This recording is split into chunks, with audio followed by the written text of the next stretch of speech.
Shalom, selamat pagi anak-anak. Apa kabar hari ini? Semua pasti sehat-sehat ya. Di pagi hari ini kita mau ngapain ya? Kita mau beribadah kepada Tuhan Yesus. Yuk, sebelum kita mau mulai ibadah kita di hari ini, Tante berharap semua bersikap yang rapi, berpakaian yang rapi, ya, supaya bisa mengikuti ibadah dengan baik. Puji Tuhan, kita akan mulaikan ibadah kita. Sebelum kita bersukacita, kita awali dengan doa. Mari kita berdoa. Tuhan Yesus, di pagi hari Tuhan kami bersyukur buat anugerah-Mu dalam hidup kami. Kamu menyertai hidup kami Tuhan, agar di pagi hari ini kami mau memuji besarkan nama Tuhan. Terima kasih Engkau berkati ibadah kami mulai dari awal, pertengahan hingga berakhir dengan baik, dapat berjalan dengan baik. Terima kasih. Inilah menjadi doa kami hanya dalam nama Tuhan Yesus Kristus. Haleluya. Amin. Puji Tuhan, kita mau sukacita, kita mau katakan pujian dan berkata KASIH. Yuk, selamat tepuk tangan ya.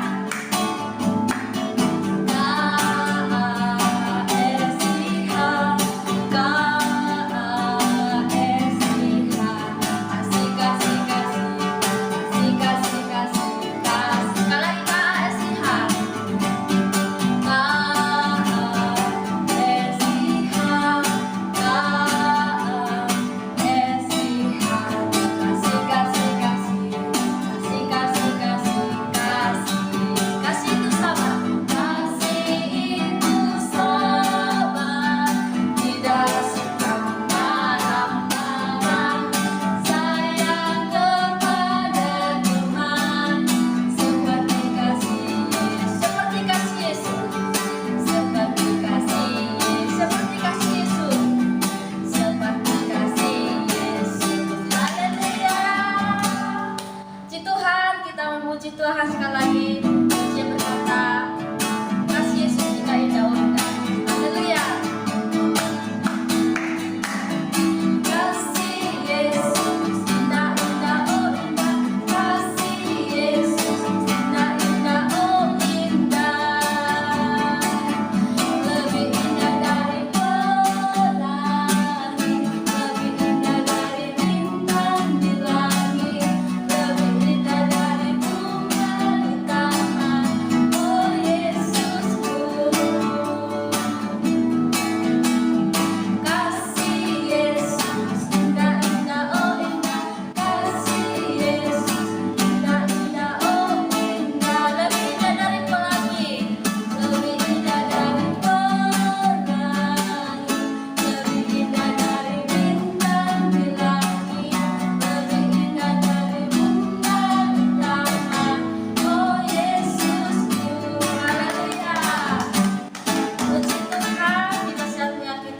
persembahan. Sebelum memberikan persembahan, kita berdoa. Tuhan Yesus, kami sudah memuji, mempermuliakan nama Tuhan.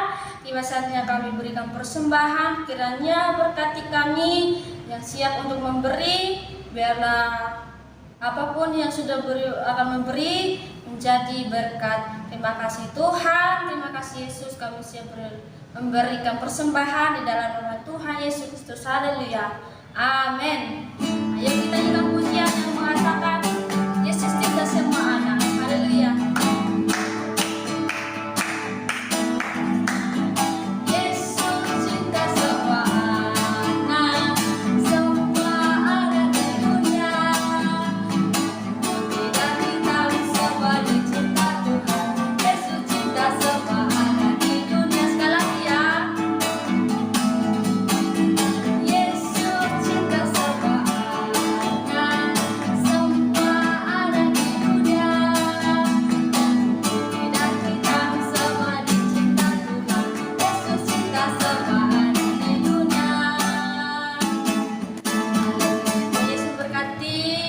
Sudah bersuka cita, sudah memuliakan nama Tuhan. Saatnya hati kita akan diisi oleh kebenaran firman Tuhan. Semua bersikap yang baik. Kita nyanyikan pujian berkata, aku mengasihi engkau Yesus. Haleluya. Semua lipat tangan untuk mata.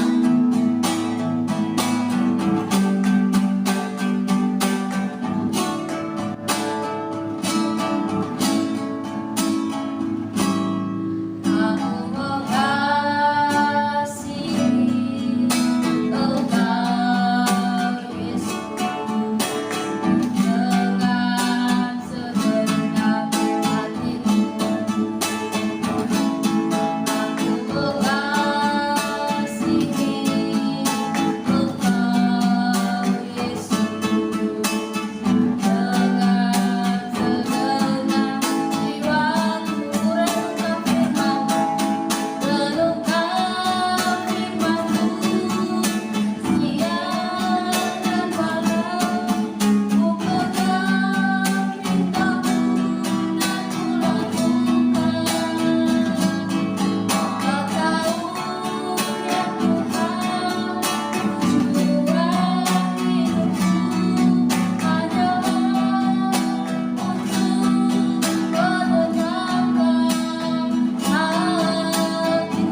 firman-Mu dalam hidup kami. Kami anak-anak-Mu siap untuk mendengarkan firman. Kiranya Tuhan berkati Om, Tante yang akan menyampaikan firman di pagi hari ini. Kiranya Tuhan semuanya firman yang disampaikan semuanya dapat berasal dari Tuhan. Kiranya Tuhan berkati kami yang duduk mendengar juga, agar telinga pendengaran kami, agar setiap firman yang kami dengar di pagi hari ini biar Tuhan kami bisa menerima dan kami bisa pakai dalam hidup kami untuk terus memuliakan nama Tuhan. Terima kasih, kami siap mendengar firman-Mu hanya dalam nama Tuhan Yesus Kristus. Haleluya, amin. Shalom adik-adik, puji Tuhan. Hari ini kita akan mendengarkan cerita firman Tuhan. Sebelumnya Tante akan mau tanya, apakah adik-adik semua masih ingat cerita firman Tuhan minggu lalu? Tentang apa ya? Tentang kisah tangga Yakub. Nah, hari ini Tante akan bercerita tentang kisah Yakub bekerja pada Laban. Yuk kita mau tahu dari kisah ini ya. Pada suatu hari Yakub melanjutkan perjalanannya mau pergi ke suatu tempat. Nah, di situ ketika Yakub tiba di tempat itu ya, di situ ada 3 orang pemuda ya, 3 orang pemuda di situ, dan di situ juga ada sebuah sumur besar. Nah, sebuah sumur besar ketika Yakub berbicara dengan 3 orang pemuda ini, datanglah seorang wanita cantik yang bernama siapa? Ayo, yang bernama Rahel. Rahel datang dan membawa domba-domba, dan ketika Yakub berbicara dengan Rahel, itu ia mengambil air untuk domba-dombanya. Lalu setelah Yakub mengambil air untuk domba-dombanya, dia mengambil sebuah batu besar untuk menutupi sumur itu. Nah, Yakub pergi ke rumah Rahel dan ia berbicara dengan Laban. Nah, itu ketika mereka sudah di tempat itu, sudah berkunjung ke tempat itu dengan keluarga yang ada pada waktu itu ya, kemudian Yakub memberitahu kepada Laban bahwa ia akan mau menikahi Rahel. Nah, Yakub bahkan menawarkan diri untuk bekerja pada Laban selama 7 tahun. Ya, ketika dia mau bekerja kepada Laban ya, walaupun dia bekerja tanpa upah, tanpa biaya uang ya, jika ia diperbolehkan menikahi Rahel. Nah, situ Laban menyetujui perjanjiannya Yakub. Dia sudah menyetujui. Nah, di situ Yakub sudah mulai bekerja. Pagi-pagi dia sudah bangun dan pergi ke ladang itu, dan dia mau bekerja agar dia bisa mendapatkan Rahel. Karena dengan cintanya Rahel ya, Yakub harus mau bekerja ya, walaupun berapa tahun, 7 tahun dia mau bekerja agar dia bisa menikahi Rahel, karena dia sangat mau mengasihinya, dia sangat menyayanginya. Nah, di situ Yakub telah bekerja selama 7 tahun. Nah, hari itu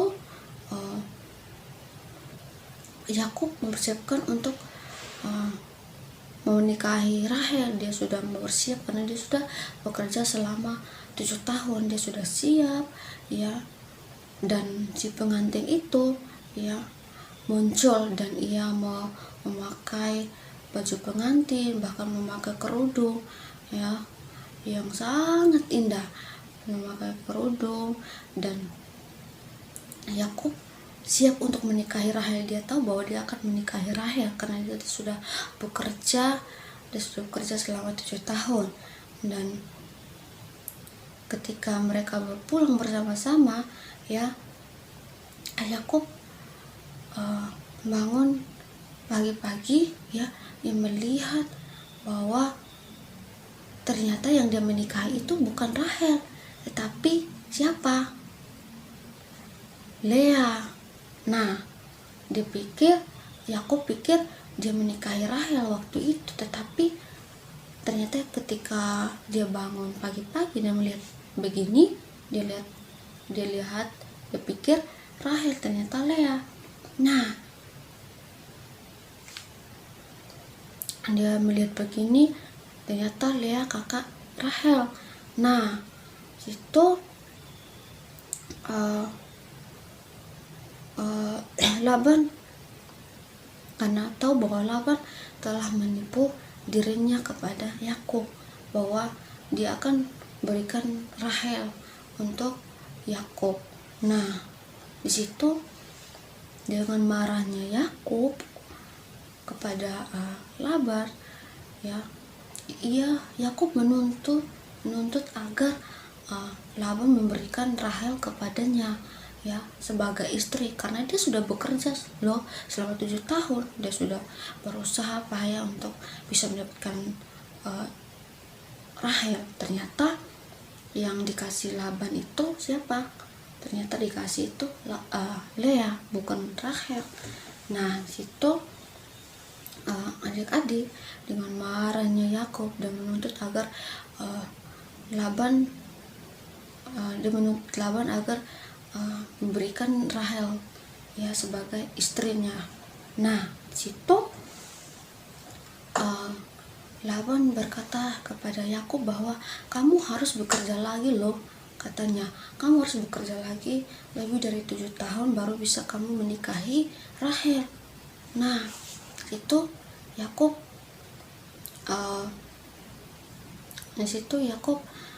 dengan senang hati, ya, dengan senang hati bahwa oh iya, saya bekerja lagi, aku bekerja lagi agar harus mendapatkan Rahel.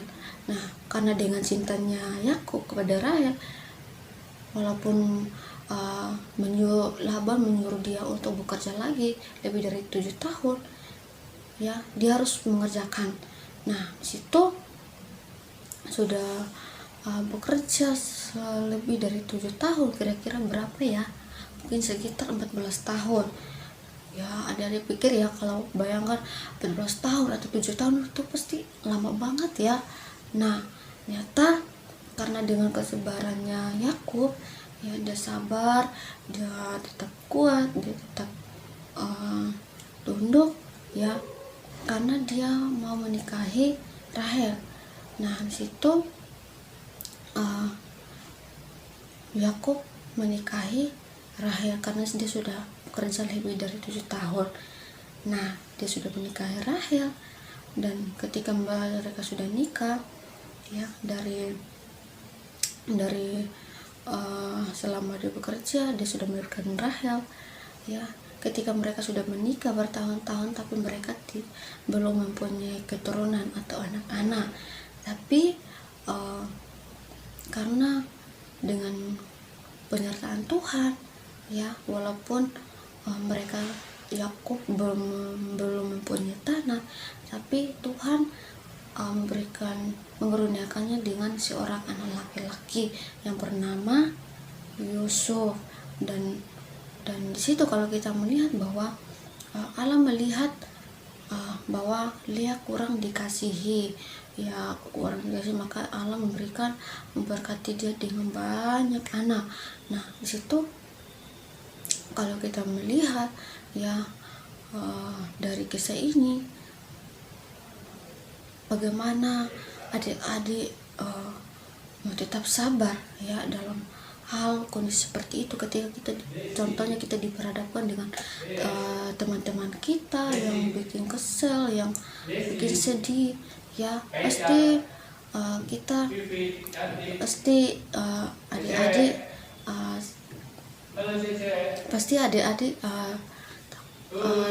khawatir, ya, pasti adik-adik takut, ya. Nah, jadi adik-adik hari ini kalau kita mau belajar tentang kisah ini ya, adik-adik jangan takut, jangan khawatir ya, walaupun apapun yang terjadi bagi adik-adik, tetap percaya kepada Tuhan Yesus. Jangan khawatir ya, jangan khawatir sebab Tuhan Yesus menyertai kita. Nah, hari ini kita mau lihat dari cerita firman Tuhan ya. Jadi adik-adik, dari kisah ini walaupun dari bertahun-tahun saat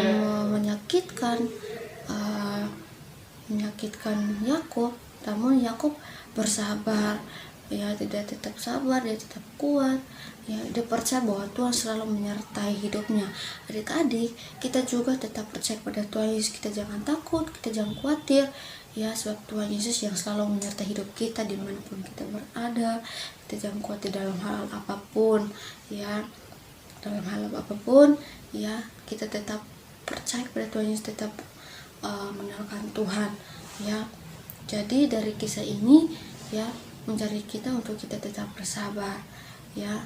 Ketika kita bersabar, maka kita akan mendapatkan mahkota yang kekal, mendapatkan upah yang besar daripada surga ya. Sebelum Tante mengakhiri firman Tuhan, cerita firman Tuhan di hari ini, Tante akan berikan ayat hafalan untuk anak-anak semua. Itu lihat di Yohanes pasal 14 ayat yang pertama ya. Jangan lupa melihat ayat hafalan ini, menghafalkan untuk minggu yang akan datang ya. Jadi cukup cerita firman Tuhan yang Tante bagi untuk semua. Puji Tuhan, kita mengakhiri ibadah kita di hari ini. Mari kita sama-sama doa. Tuhan Yesus, kami sudah mendengarkan firman Tuhan. Kiranya Tuhan meteraikan firman bagi setiap hati dan pikiran kami, agar setiap firman yang kami dengar Tuhan biarlah tertanam dan tertabur dalam hati kami, agar kami terus berbuat baik, terus melakukan hal yang terbaik untuk menyenangkan hati Tuhan. Biarlah Tuhan hidup kami terus memberkati, terus menyertai hidup kami, agar kami tidak takut, kami tidak khawatir, tetapi kami terus menyenangkan hati-Mu. Terima kasih. Inilah menjadi doa kami hanya dalam nama Tuhan Yesus Kristus. Haleluya. Amin. Tuhan Yesus memberkati.